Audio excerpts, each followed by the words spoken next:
सगळे जण असं कर बाबू.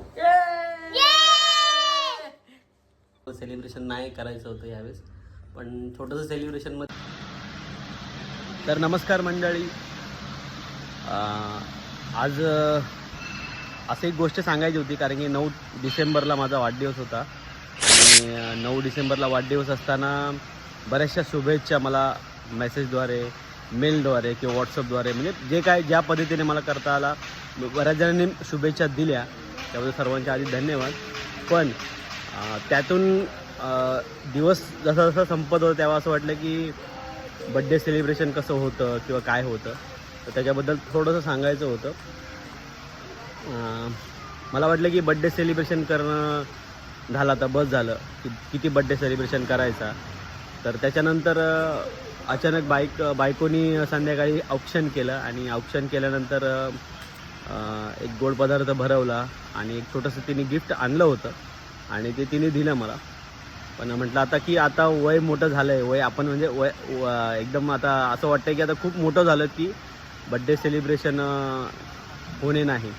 पण अचानक मैत्रिणीने कॉल केला आणि बड्डे सेलिब्रेशनसाठी बोलवलं मला आणि तिने अरेंज केलं होतं, केक वगैरे आणला होता, छोटंसं सेलिब्रेशन केलं.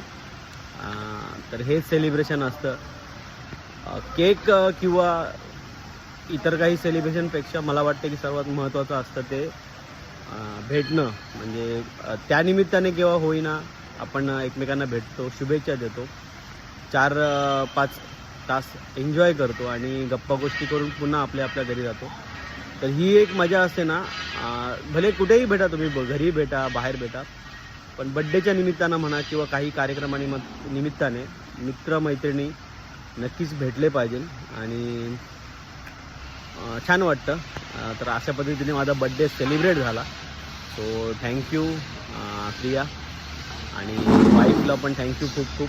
तुम्ही न विसरता रूढी परंपरेनुसार औक्षण केलं, त्याच्याबद्दल तिचे पण खूप खूप थँक्यू. तर हा व्हिडिओ याच्यासाठीच काढतो आहे की आपण सहजासहजी आत्ताच्या या फास्ट युगामध्ये सहजासहजी कोणाला जाऊन भेटत नाही आहे, मेसेजद्वारे किंवा फोनद्वारे शुभेच्छा देतो. तर माझं म्हणणं असं होतं की भेटता आलं तर नक्कीच भेटा. हाच एक मेसेज होता. तर चला भेटूया आपण नेक्स्ट व्हिडिओमध्ये.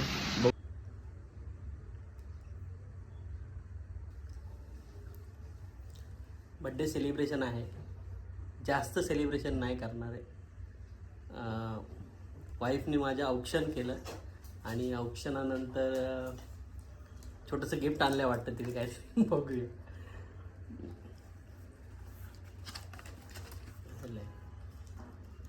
हे गिफ्ट आणले, सोनीचा हेडसेट आहे, बघूया. तर हे छोटंसं सेलिब्रेशन होतं, जास्त आम्हाला जे काय आहे ते चांगलं होतं, त्याच्यामुळे एवढंच सेलिब्रेशन. सो मी हॅप्पी आहे.